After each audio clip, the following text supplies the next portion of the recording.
어제 보니까 17만 명이 감염됐다. 지금 뭐 그냥 너무 감염자가 많이 나오고 있는데요. 하여튼 최고점이 어딘지 모르겠습니다. 하여튼 지금 먼저 겪었던 서방은 지금 다 이렇게 이제 지금 감소세에 있습니다. 그리고 또 오늘 정부 발표한 거 보니까 이 백신을 3번 부스터샷까지 맞은 사람인 경우에는 이 바이러스에 감염돼도 병원에 가거나 이렇게 중증으로 이제 가는 그 이율이 0.08%라 그래요. 발표를 아마 여러분도 신문에서 보셨을 거예요. 0.08%면 10,000명 중에 8명이라는 얘기인데 1,000명 중에 1명꼴이 채 안 됩니다. 그러니까 거의 없다 그래. 거의 없다고. 부스터샷 3번을 맞았을 경우에는. 하여튼 또 그런 면에서는 좀 희망적인데 또 갑자기 너무 많이 퍼지면은 이제 지병을 가지고 있거나 연약하신 분들은 또 위험할 수도 있어요. 병에. 그리고 또 이게 이제 많이 확진이 되면은 일주일 동안 바깥에 못 나오게 되고 자기는 못 하잖아요.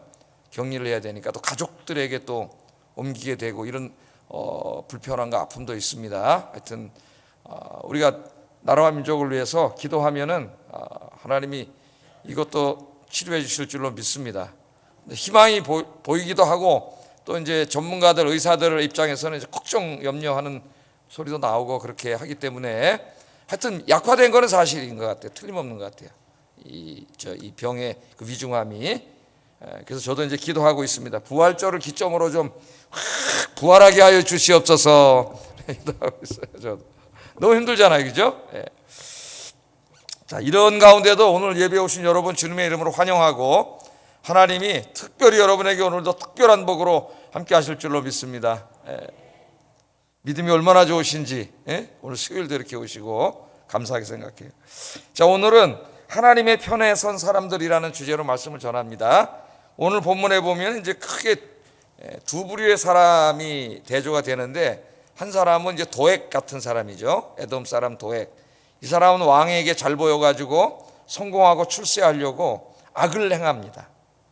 악을 행하는 사람으로 나오고 또 이 사울 왕의 호위병들, 군사들이죠. 이 사람들은 왕의 명령이 떨어졌음에도 불구하고 제사장을 죽이라는 명령을 했음에도 불구하고 하나님을 경외하는 자들이었기 때문에 왕의 명령을 따르지 아니하고 하나님의 명령을 따랐죠. 이 사람들은. 그래서 이 두 사람의 이 삶이 대조되고 있습니다. 그래서 오늘 제목이 우리는 항상 누구 편에 서야 돼요? 권력자 편에 서는 게 아니라 돈 많은 사람 편에 서는 게 아니라 누구 편에 서야 돼요? 하나님 편에. 하나님 편에 서시는 여러분 되길 주의 이름으로 축복합니다. 자, 먼저 이제 이 모든 일의 원인인 사울을 좀 우리가 생각해 보겠어요. 하나님이 성령이 떠나신 이후에 사울은 이제 계속해서 영적으로 정신적으로 이제 병들어 갑니다. 성령에 대해서는 제가 몇 번 말씀드렸어요. 구약 시대에는 성령이 모든 하나님의 백성에게 임하지 않았다고, 특별히 하나님이 사용하는 사람들에게 임했다가 그 사람이 죄 가운데 거하면은 성령이 떠나셨다 그랬어요. 그러나 신약 시대에는 한 번 구원받은 사람들에게 임한 성령은 떠나시지 않는다 그랬습니다. 차이가 있다는 것을 늘 여러분 기억을 하셔야 돼요. 자, 하나님의 영이 떠나시자 사울이 이제 번민하기 시작하고 막 두려움도 찾아왔죠. 불안과 두려움. 그래서 막 백주 대낮에 신하들이 막 여기 가득한데도 막 무서워서 견딜 수가 없을 정도의 그런 불안 장애가 막 왔습니다. 어떻게 보면 요새로 말하면 이제 공황장 이런 것이죠. 공황장 같은 것 왔고 또 그 다음에는 이제 이 마음 속에 의심병이 생겨가지고 사울은 천천히요 다윗은 만만이다 이 얘기를 들으면서 의심병이 생겨 시기심이 맨 처음에 생겼고 그 시기심이 발전해서 이제 의심을 하게 되죠. 그 의심이 이제 커지면서 뭐가 돼요? 미움과 분노가 되죠. 그 미움과 분노가 커지면서 이제 뭐가 돼요? 사람을 죽이는 살인 행위를 하게 됩니다. 죄는 죄를 낳는다. 이걸 우리가 잊으면 안 돼요. 작은 것 하나를 허용해 두면 이게 안에서 눈덩이처럼 커집니다. 빨리 그 죄는 뿌리가 박히기 전에 뽑아버려야 돼요. 하나님 앞에 기도해가지고 이걸 내버려 두면 큰일 나는 거죠. 자, 특별히 이제 오늘 이 성경에서 나타나는 이 사울의 이제 모습은 이 편집증적인 모습이 계속 나타나고 있어요. 편집증적인 모습이 이 현대 사회에서도 편집증으로 고통당하는 사람이 굉장히 많이 있습니다. 편집증으로 고통당하는 사람 많이 있는데, 편집증은 이제 어떻게 보면은 의심병이죠. 의심병.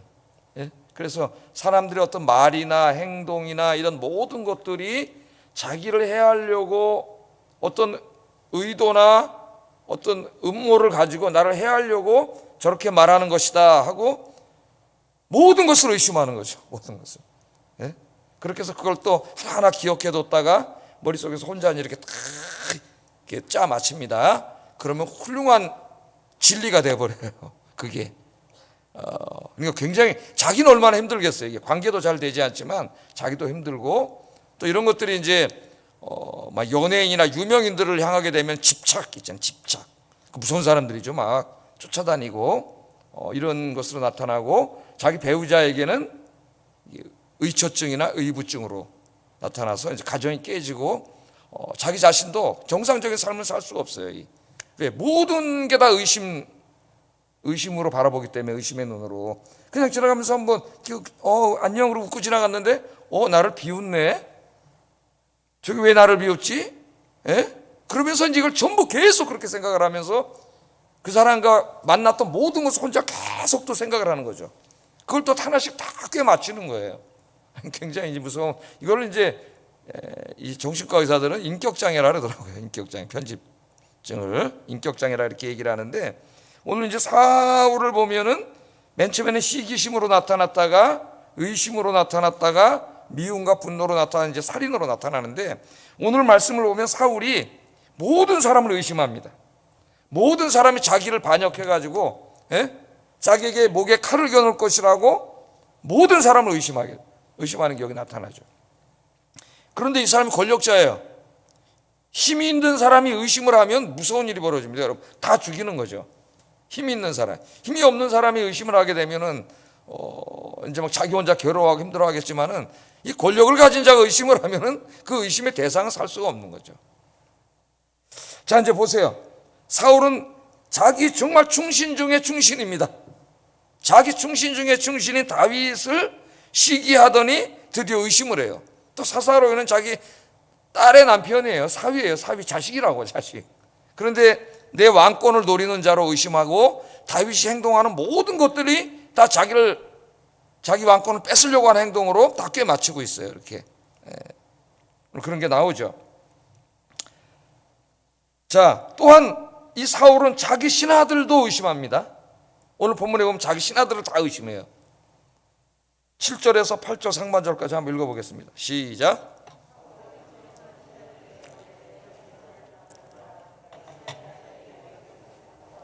포도원을 주며 너희를 백부장을 삼겠느냐? 너희가 다 공모하여 나를 대적하느냐? 신하들한테 뭐라 그래? 너희가 다 지금 공모해갖고 나를 대적한다 그래요.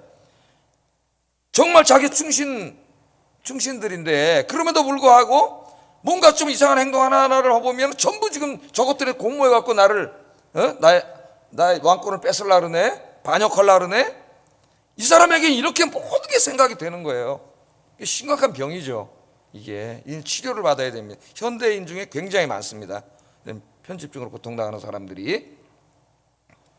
자, 그런데 보면 신하들이 다 어디 사람들이에요? 베냐민 사람들아 그러잖아요. 베냐민 사람들아. 베냐민 지파 사람들로 신하들을 채운 거예요.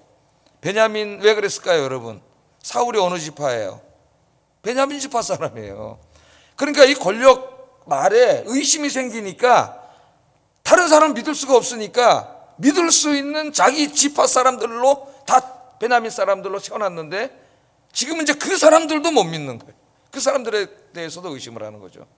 이 사람. 그래서 여러분, 이제 이 권력자들이 권력 말기에 오면은 자기 주변을 정말 자기 앞에 와서 알랑거리는 충신이 아니라 간신들로 다 채워놔가지고 결국 권력이 몰락하게 됩니다. 이 역사를 보게 되면은 그게 다 뭐냐면 의심에서 시작되는 거예요. 정말 충신들은 다 배제하는 거예요. 네? 앞에 와서 이제 알짱거리는 사람들만 다 채워놓으면 결국 권력은 이제 거기서 끝나는 거죠. 자, 그런데 여기서 끝나지 않습니다. 이 의심이 자기 아들도 의심을 해요. 친아들이에요, 친아들. 친아들도 의심을 합니다. 8절 하반절 읽어보겠습니다. 시작.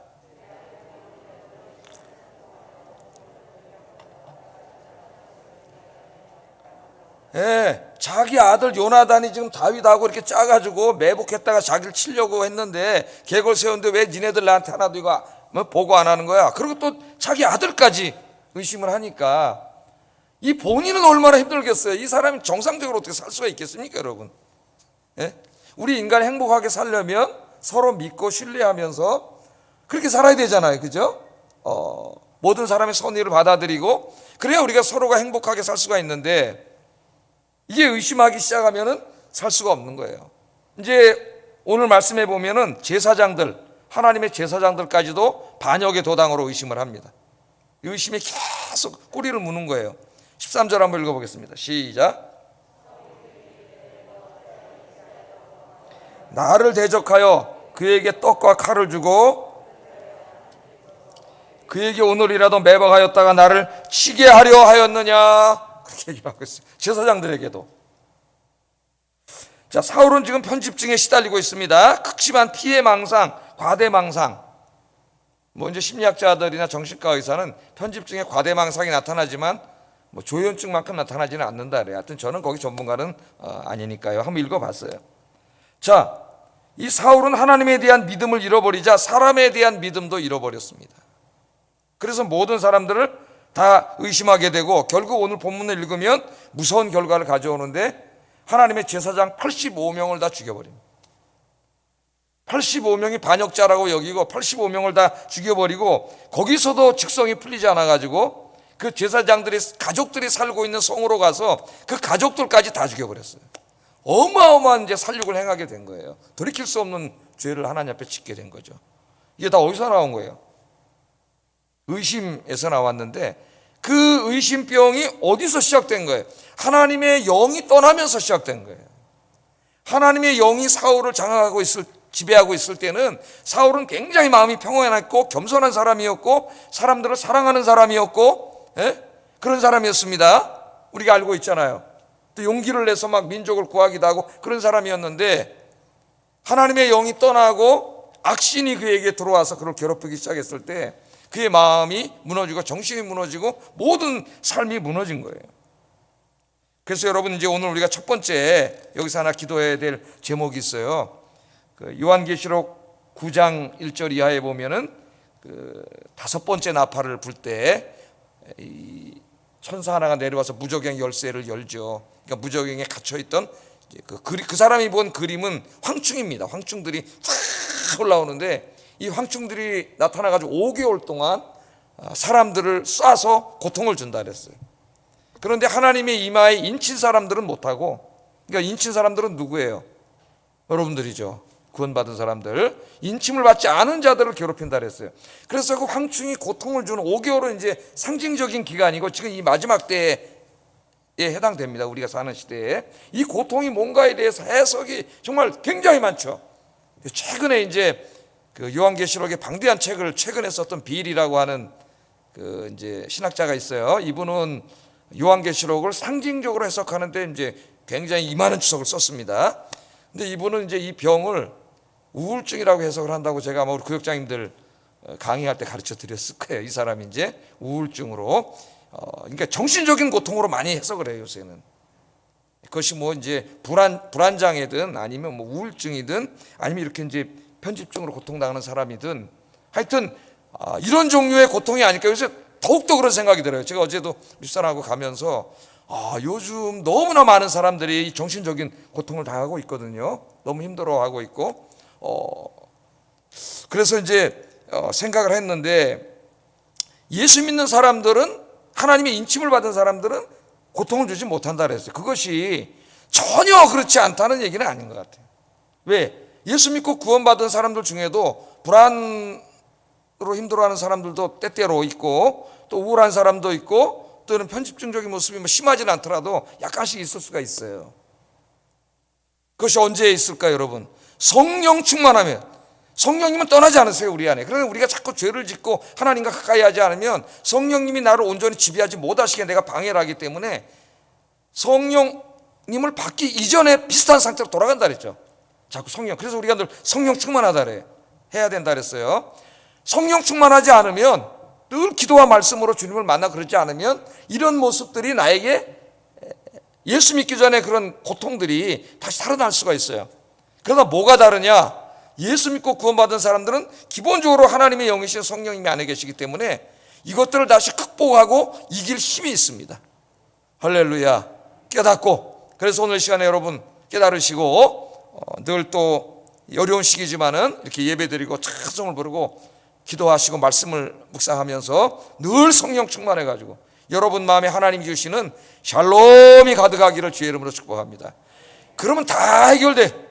우울함도 사라지고 불안도 사라지고 이런 의심도 사라지고 시기하는 마음도 사라지고 미움도 사라지고 증오도 사라지고. 그러나 완전히 사라지지 않아요. 우리가 구원이 완전히 받지 않았기 때문에 내가 또 하나님과 관계를 게을리하면 마귀가 계속 환경과 사람을 통해서 또 찾아오면은 우리 믿는 사람도 또 번민할 수가 있어요.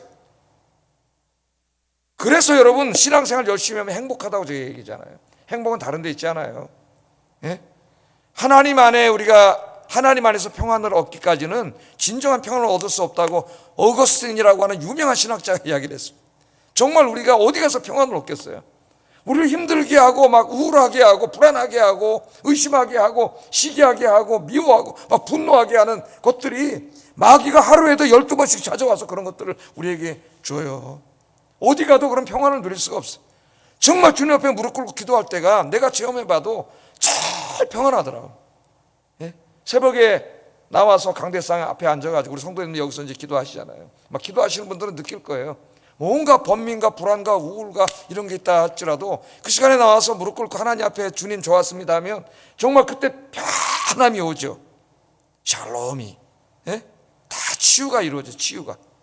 그래서 새벽 기도 끝나가는 사람은 대부분 흥얼흥얼 찬송 부르면서 올 때는 인상 쓰고 와도 여러분들 주님을 가까이 하면서 성령 충만하여서 하나님 주시는 샬롬이 가득한 여러분 마음이 평안한 정말 하나님 안에서 평안을 누리는 여러분 되기를 주의 이름으로 축복합니다.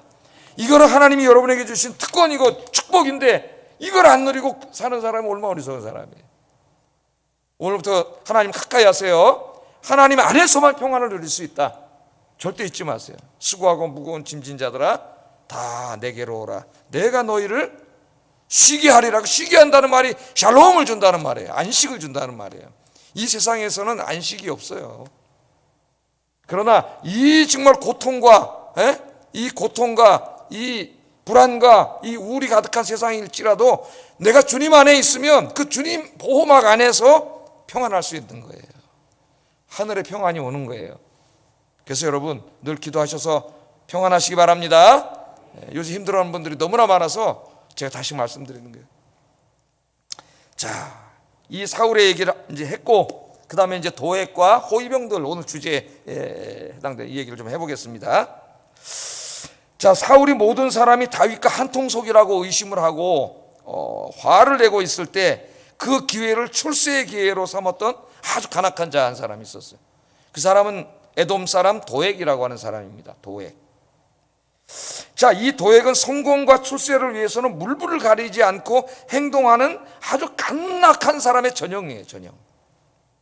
요즘도 우리 사회에 그런 사람들이 많죠. 새로운 권력이 탄생하려고 할 때 그 밑에 붙어서 온갖 간악한 짓을 거짓말을 밥 먹듯이 하고 남 모함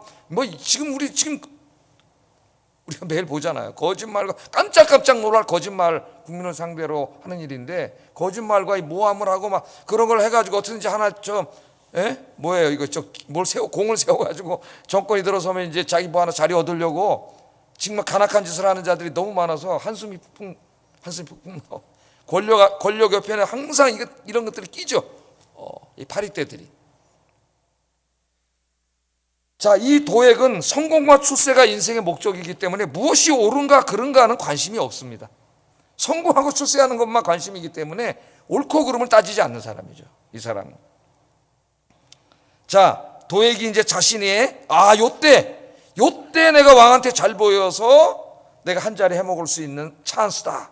그리고 왕이 막 제사장도 막 모든 사람을 의심하고 있을 때 그 이제 간악한 혀를 돌리기 시작합니다.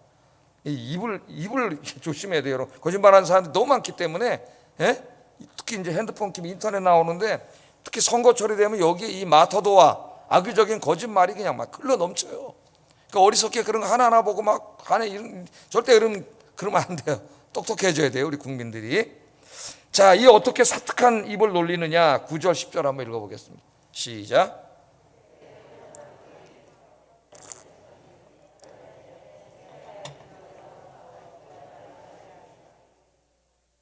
아히멜렉이 그를 위하여 여호와께 묻고 그에게 음식도 주고 블레셋 사람 골리앗의 칼도 주더이다.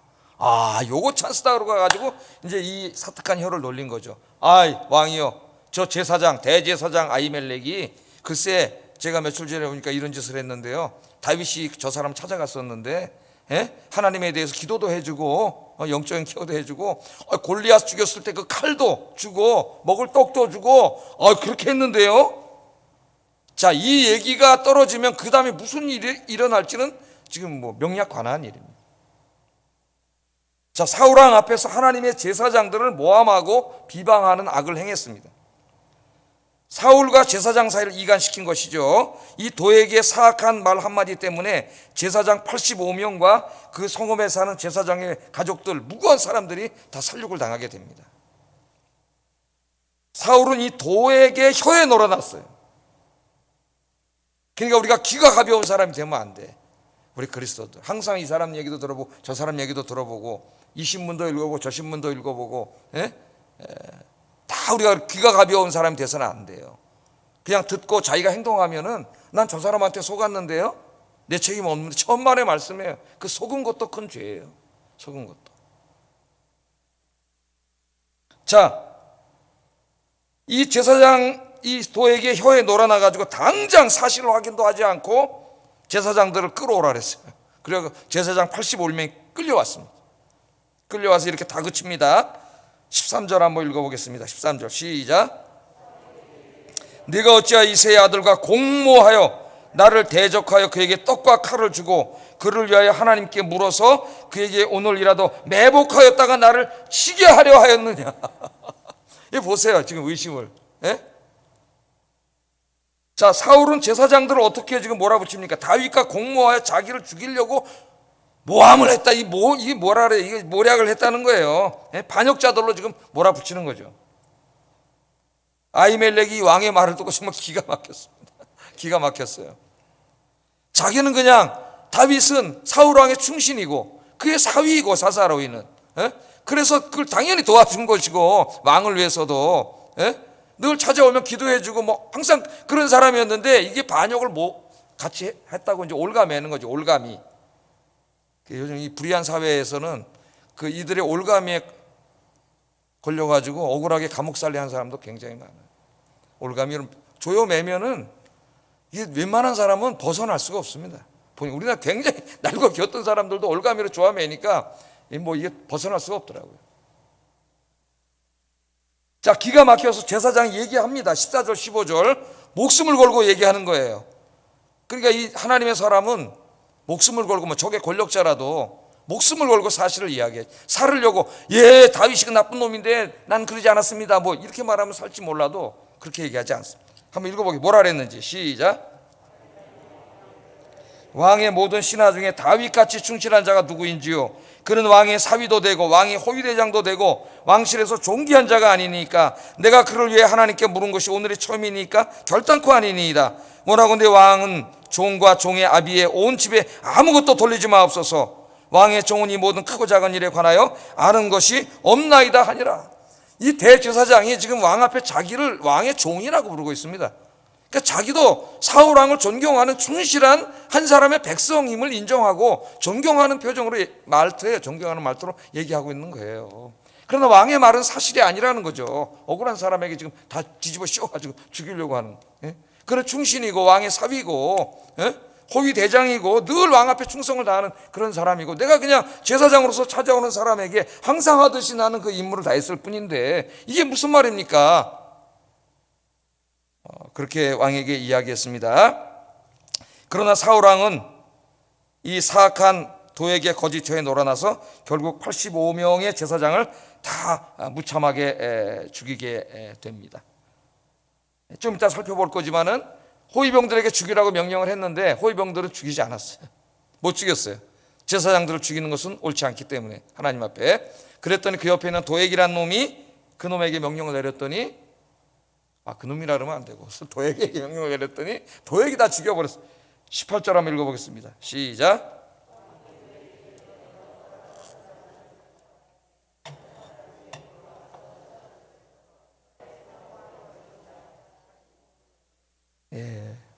여러분 이게 상상이 되세요? 얼마 전까지 성령 충만하여 겸손하게 하나님을 섬기고 하나님의 일을 했던 사울왕이었는데 하나님의 영이 떠나니까 그가 사악해지고 점점 사탄에게 그의 마음이 사로잡히고 양심의 화인을 맞고 그렇게 되면서 하나님의 제사장 85명을 죽였습니다. 85명을 도액을 시켜서 칼로 쳐서 죽였어요. 그래서 이 도액은 그 사특한 혀를, 간교한 혀를 거짓말로 놀려가지고 결과적으로 제사장 85명을 죽이고 그의 가족들까지 다 죽인 끔찍한 살육을 하는데 자기 혀를 사용한 거죠. 그래서 이 요한 깔뱅, 장 깔뱅이라 그러죠. 영어로는 요한 칼빈 그러는데 이제 불어로는 장 깔뱅 그래. 장 깔뱅. 원래 프랑스 사람이잖아요, 이 사람이. 이 깔뱅이 그의 주석에서 뭐라 그랬냐면은 이 도액을 가리켜 더할 나위 없는 완전한 악인의 전형이라 그랬어요. 거짓말하고 모함하고 그래서 다른 사람들을 위해하고 이런 자들이 지금 우리 사회에도 너무나 많은데요. 더할 나위 없는 완전한 악인의 전형. 악인. 그 사람이 도액이다, 도액. 그렇게 얘기합니다.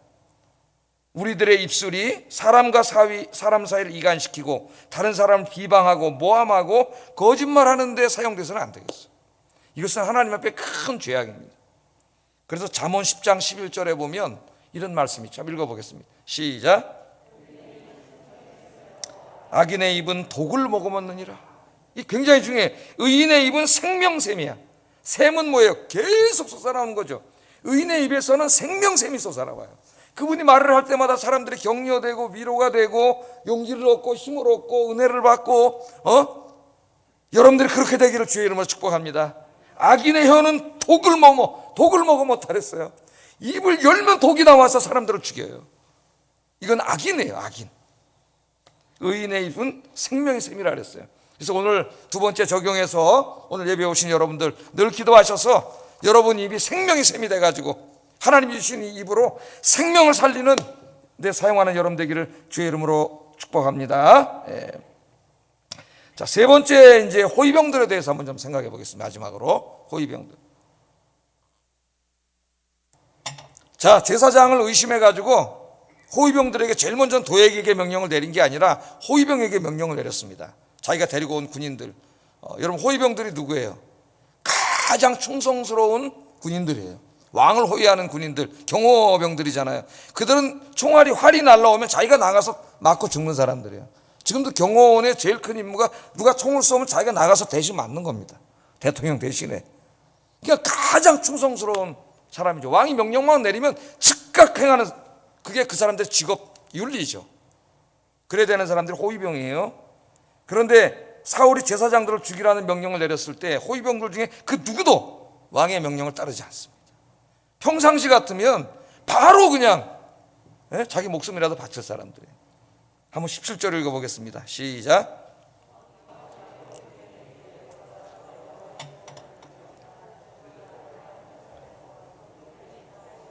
내게 알리지 아니하였음이니라 하나 왕의 신하들이 손을 들어 여호와의 제사장 죽이기를 싫어한지라. 이 왜 제사장 죽이기를 싫어했겠어요? 왕의 명령이 떨어지면 이것이 아니었다면은 자기 목숨이라도 바쳤을 충신들입니다. 충성스러운 군인들이죠. 가장 충성심이 강한 그런 신하들인데 그 왕이 명령을 내렸지만 이 명령은 아무리 왕의 명령이라도 따를 수 없었어요. 왜? 하나님의 명령과 반대되기 때문에. 하나님의 제사장을 죽이는 것은 하나님 앞에 큰 악을 행하는 것이기 때문에 행할 수 없었습니다. 그래서 호위병들은 왕의 명령을 거역하고 인간 왕보다 더 크고 위대하신 하나님의 명령에 복종했어요. 아무도 움직이지 않았다는 거죠. 국가의 명령이 하나님의 명령을 거역할 때 우리 그리스도인들은 국가의 명령을 거역하고 하나님의 명령에 순종해야 합니다. 성경은 원래 우리 그리스도인들이 법과 질서를 지키고 하나님이 세워놓은 모든 권세는 하나님이 세웠다 그랬어요. 그 권세자들을 존중하고 누구보다도 모범 시민이 되고 세금도 내고 법과 질서를 잘 지키는 모범 시민이 되라고 그렇게 하나님께서 가르치셨죠. 예? 그러나 그렇지 않은 경우가 있어요. 그 국가가, 그 권력자들이 내린 명령이, 그들이 세운 법령이 하나님의 법령을 위반하는 일일 때에는 우리는 거기에 순종할 수 없습니다. 왜요? 예? 하나님이 더 궁극적인 최고의 권위이기 때문에 그래요. 성경에는 그런 이야기들이 여러 번 나옵니다. 출애굽기 1장에 보면 누가 나와요? 예? 산파들이 나오잖아요. 산파들. 애굽의 황제가 자꾸 히브리 사람들이 숫자가 많아지고 강해지는 게 두려움. 다 이 불안과 두려움, 의심으로 오는 거예요. 권력자들이. 그래서 산파들을 몰래 불러가지고 히브리 여인들이 아이를 낳을 때 아들을 낳으면 다 죽여버리라 했죠. 딸만 살려두고. 남자들이 자꾸 많아지니까 히브리 사람들이 이제 건장하고 막 이러다 보니까 이것들이 나중에 숫자가 많아져서 뒤집어 엎으면 어떡하지? 그래가지고 이제 반역할까 무서워 죽이라 그런 거예요. 자, 이 산파들이 왕의 추상 같은 명령을 받았습니다. 왕의 명령을. 이거 행해야 돼요. 안 하면 자기가 죽을 수 있어요. 아까 호위병도 마찬가지예요. 목숨을 걸고 안 한 거죠. 그런데 출애굽기 1장 17절에 보면 이런 말씀이 있습니다. 산파들이 어떻게 했느냐 한번 읽어보겠습니다. 시작. 남자 아기들을 살린지라. 아멘. 이게 똑같잖아요. 예? 황제 추상 같은 명령이 떨어졌지만 그의 명령이 아무리 왕이라도 하나님의 말씀, 하나님의 명령과 반대되기 때문에 하나님의 말씀을 거역하는 것이기 때문에 순종할 수 없었습니다. 황제의 명령을 어기면 죽는 거죠. 자기가 죽을 수 있는 거예요. 그러나 목숨을 걸고 이들은 남자 아이들을 살렸다 그랬어요. 왜냐하면 하나님을 두려워했기 때문에. 왕보다 누구를 더 두려워했어요? 하나님을 더 두려워했기 때문에 산파들이 왕의 명령을 거절하고 아이들을 살렸다. 그렇게 이야기합니다. 또 이제 우리 다니엘서를 읽다 보면 이런 얘기들이 나오죠. 사드락 메삭 아벳느고, 느부갓네살이 자기가 섬기는 큰 신상을 만들어 놓고 모든 사람들이 거기에다 절하게 했는데 그때 딱 세 사람만 절하지 않지 않습니까? 왕의 명령이 떨어졌는데도 세 사람이 절하지 않습니다. 사드락, 메삭, 아벳느고가 절하지 않고 끝까지 목숨을 걸고 거기서 풀무 속에 들어가는 그 순간까지 목숨을 걸고 하나님의 명령을 따릅니다. 왜냐하면 이 사람들은 당시에 이 바벨론의 관료였어요. 그러니까 평상시에는 누구보다도 왕의 명령을 잘 따라야 되는 그런 사람들. 더더군다나 이 우상 앞에 절하는 것은 칙령으로 만들어 갖고 도장을 찍어서 법제화해 버렸습니다. 지금 우리 사회도 굉장히 위험한 사회. 아무거나 막 법을 만들어 버리기 때문에 국회에서 이걸 만들어 버리는 건 법이 된 거예요. 그러니까 당연히 관료로서 지켜야 돼. 아마 다른 때 같았으면 하나님 믿는 사람으로서 누구보다 모범되게 지켰을 거예요. 그러나 이 법령이 우상에게 절하라고 하는 법령이었기 때문에 하나님의 말씀을 정면으로 거역하기 때문에 목숨을 걸고 그들이 불복종했다는 거죠. 지키지 않았습니다. 우리에게 많은 것을 시사하고 있는 거죠. 다니엘도 마찬가지죠. 예? 기간을 정해놓고 어떤 신에게도 기도하지 말라고, 기도하는 자는 사자굴에 던지겠다고 했을 때 다니엘은 사자굴에 들어가는 걸 알면서도 매일 하는 기도를 끝이지 않고 중단하지 않고 하루에 3번씩 하나님의 성전인 예루살렘을 향하여 기도했다 그랬습니다. 기도했어요. 왜? 기도하지 말라고 하는 것은 하나님이 기도하라고 하는 하나님의 명령을 어기는 것이기 때문이에요. 예배하지 말라고 하는 것은 예배하라고 하는 하나님의 명령을 어기는 거예요. 그래서 우리가 이번 코로나 3년 안에 한국교회가 이 코로나가 끝난 이후에 많은 신학적인 반성과 이것이 있어야 된다고 생각을 합니다. 신약 성경에도 그런 얘기가 나오죠. 사도들을 전도하니까 붙잡아다 놓고 사내들인 공회에서 협박을 하죠. 사내들인 공회는 뭐예요? 당시에 이스라엘 사회의 최고 통치기구입니다. 로마가 식민 지배했지만 이 이스라엘은 유대인들은 특별히 다 따로 취급해가지고 자치권을 줬어요. 그 자치권을 줬는데 한 사람의 지도자가, 최고의 지도자는 대제사장이고 그는 종교 지도자고 또 정치 지도자입니다. 그 당시 대제사장은 그다음 한 사람이 하는 게 아니라 70명의 이 집단 통치 체제예요. 이걸 사내들인 공회라 그러고 성경에서 공회라고 나와요. 근데 이들이 모함을 해서 예수님을 십자가에 매달려 죽였거든. 그런데 제자들이 예수님이 부활했고 그 부활하신 예수님이 하나님의 아들 메시아고 유대인들이 그렇게 기다리던 메시아여 구원자라고 선포하고 다니는 그 사람들이 막 엄청나게 많이 쫓아다니니까 이 사람들이 자기들이 예수를 죽였는데 너무나 막 괴롭고 싫은 거죠. 예? 그래서 잡아다 죽이려고 했는데 사도들이 막 기적을 일으켜갖고 사람들이 따르니까 어떻게 할 수가 없었어요. 그래서 협박을 하기로 합니다. 협박. 예?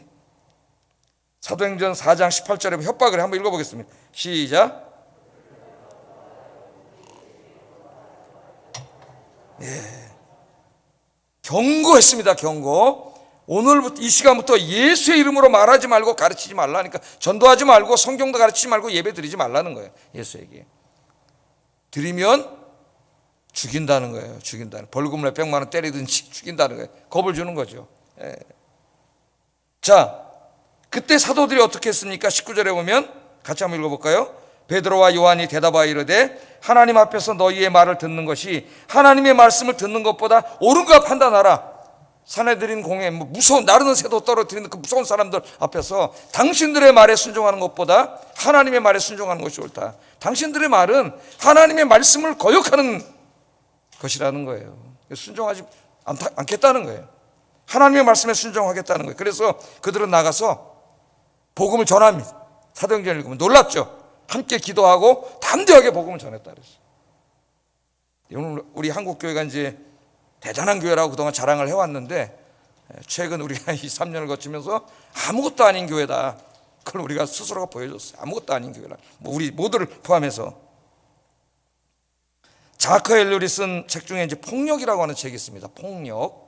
폭력이라고 하는 책이 있는데 이 책에 보면 이런 얘기가 나와요. 영국이 이제 인도를 식민 통치하고 있었죠. 식민 통치했을 때 간디가 이제 비폭력 무저항 저항 운동을 했습니다. 비폭력 무저항. 그래가지고 이제 인도 사람들이 독립을 외치면서 시위를 했는데 이 굉장히 규모가 커져갖고 이제 좀 상당히 위기 상태가 오니까 영국 정부에서 발포 명령을 내렸어요.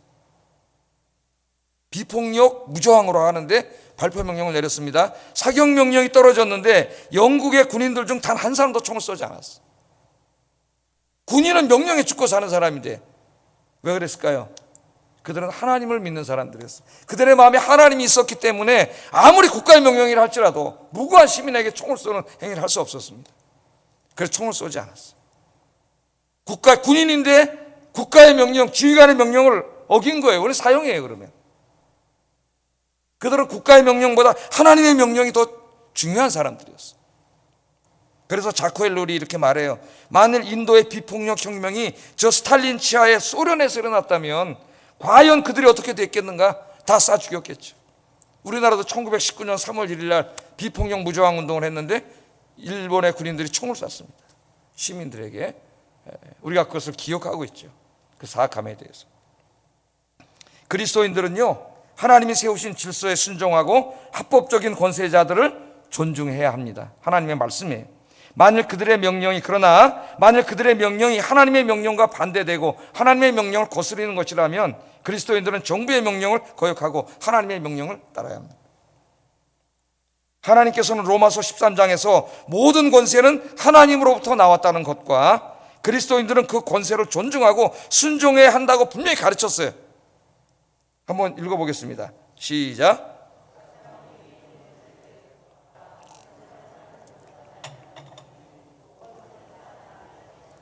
그러므로 권세를 거스르는 자는 하나님의 명을 거스름이니 거스르는 자들은 심판을 자취하리라.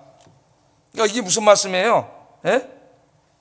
우리 그리스도인들은 모든 권세는 하나님으로부터 왔다는 거예요. 그러므로 권세에 우리가 순종해야 되고 법과 질서를 지켜야 되고 세금도 잘 내야, 누구보다도 모범적인 시민이 돼야 된다는 거예요.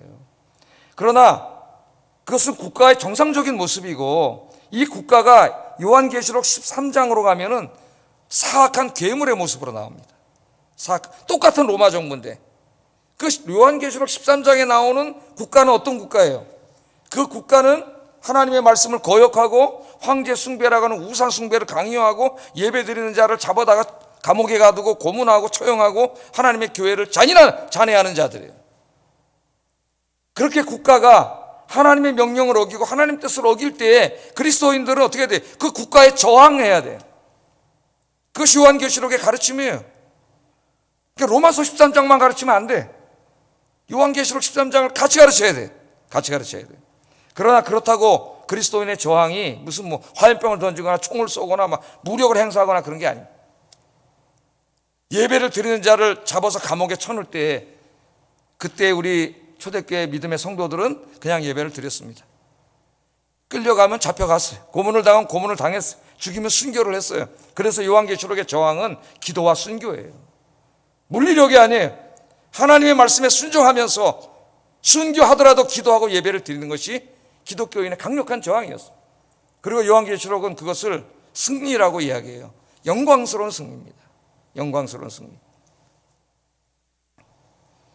우리 그 유명한 종교개혁가인 깔뱅도 기독교 강요를 읽어보면은 우리 그리스도인들이 국가에 순종하고 권위에 순종해야 되는 것을 가르쳐요. 그러나 그것을 딱 가르치다가 중요한 부분이 나오는데 시민 저항을 가르칩니다. 시민 저항. 그러나 국가가 하나님의 명령을 정면으로 거역하고 거스를 때는 우리 그리스도인들이 저항해야 된다.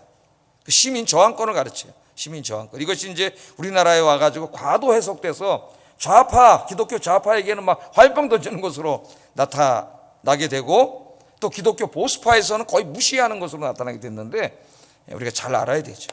우리 기독교인의 저항은 뭐예요? 폭력적이 돼서는 안 되고 기도와 순교다.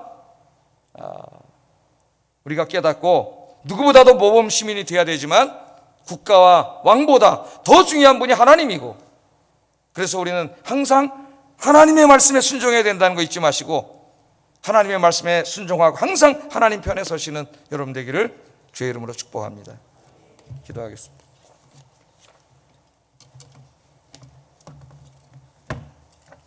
오늘 좀 이 말씀을 다루면서 무겁고 큰 주제에 또 우리가 다뤘습니다.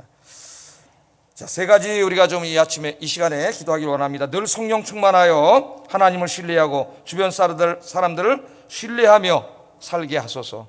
내 마음에 늘 하나님의 샬롬이 넘치게 하소서 기도하시고요. 두 번째, 나의 혀가 화평과 진실을 말하는 혀, 생명을 살리는 혀가 되게 하소서. 굉장히 중요한 거예요. 세 번째, 어떠한 환경에서도 항상 하나님의 편에 서게 하소서. 기도하겠습니다.